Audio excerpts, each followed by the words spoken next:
Welcome back, ladies and gentlemen. In this pretty overdue video, I'll be teaching you how to play Astronomica from scratch, in detail. Sadly, it's been a long time coming, right? So just a heads up, this video will be divided into sections which will be timestamped in the description below. If you ever need a refresher on a specific piece of information, make sure to check that out. And before we begin, I just want to say thank you for all the support, guys. I really appreciate it. Now let's get started. Section 1. Introduction and Setup. Astronomica is a trading card game which focuses on a battle between two players and the units and planets they control. To start a game of Astronomica, both players need a 30 card main deck and a 6 card planet deck. Now, as the name implies, the main deck contains most of the card types in the game. The planet deck just contains your planets, cards which generate the resources you need to play cards. Now here's a look at what a typical field looks like at the start of the game. 6 planets placed face down with your main deck right next to it. We'll get into more detail about this in a later section. Section 2. Card types and how to read them. In Astronomica, there are 5 card types. Unit cards represent the various heroes, villains, and characters of the game world. A good chunk of your deck will consist of units, as either your main way to deal damage and interact with your opponent. In the top text box, you'll see that their name is dead center, with their attack to the left of the name and their faction symbol to the right. In the top left of the bottom text box, you'll see their cost and those white circles. To the top right of that text box is the unit type. The bottom row is all collector's information, and in the center is the card's effect.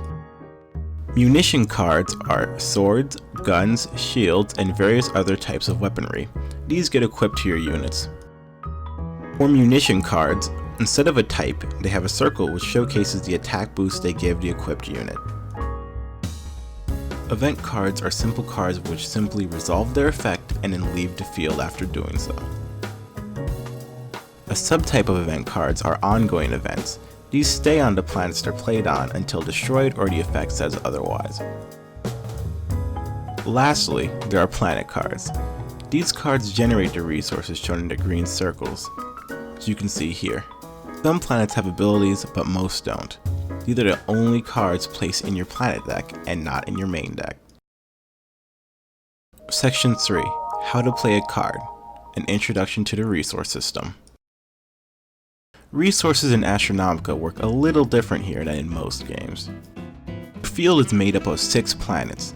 Planets, when faced up on the field, generate the resources in the green circles on the card. That means that you can play any unit, event, or munition card on that planet as long as that planet generates that resource.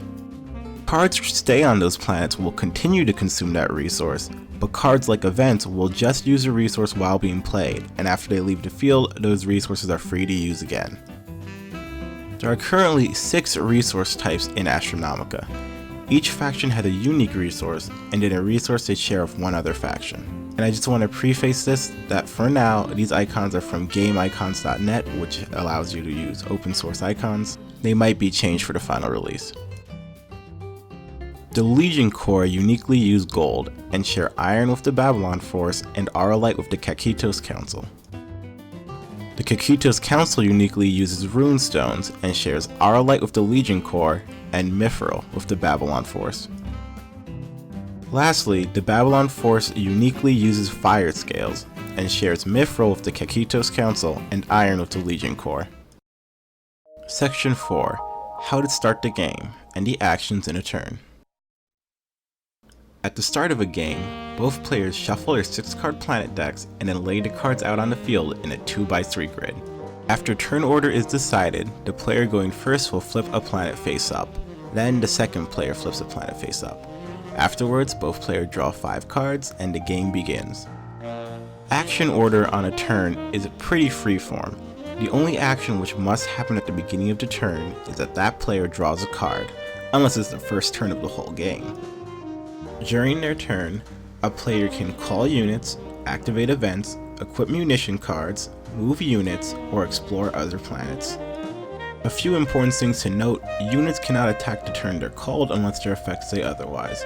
Also, a unit cannot move after it has attacked, but can move before it attacks.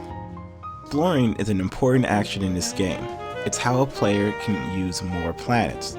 To explore, a player must discard a card from their hand, and then they can flip one planet they control face up. A player can only explore once per turn this way. Now the goal of the game is to reduce your opponent's life from 6 to 0. When units attack, they deal 1 damage to a player, so typically it'll take 6 attacks to end the game. Section 5. Battling. To deal damage, a unit you control must attack your opponent directly. Units attack in columns. If there is no unit in your opponent's column that your unit is in, you can attack directly. Units can only attack once per turn, and they deal 1 damage unless their effect says otherwise. When 2 units battle, compare their attack stats. The unit with the higher attack stat wins, and the other unit will be destroyed and placed in the discard pile. If 2 units battle with the same amount of attack, they are both destroyed. Section 6. Deck Construction. In Astronomica, deck building is rather freeform. There are 30 cards in the main deck and 6 in the planet deck. You can also only have 3 copies of the cards that go in your main deck and 2 copies of the planets in your planet deck. Those are the only rules.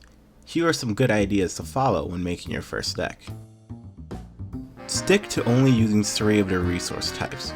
Going above 3 may leave you in some games searching for a specific planet. That makes your strategy less consistent. Next, try to build around a unit type.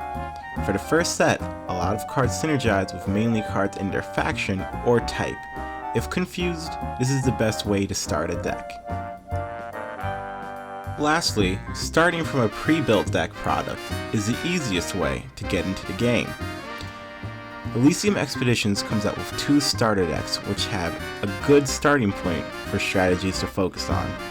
The 2-player starter kit is just a combination of the 2 starter decks as well, so they're just as good of a start. Lastly, starting from set 2, premium starter decks will be available, which will have more rare cards and extra goodies inside to help you start right away with a competitive deck. Closing notes. Now I hope this video illuminated any confusion about how to play the game. This probably should have been the first video to go up, but I wanted to make sure it was as detailed as possible. Thanks so much for all the support, guys. I appreciate the comments, the likes, the views, and the subscribers. If you haven't subscribed yet, make sure to do so right down below, and I hope to see you next time. I kinda forgot to plan a shout out for this video, but I'm gonna link below Resolution Breakers' new channel.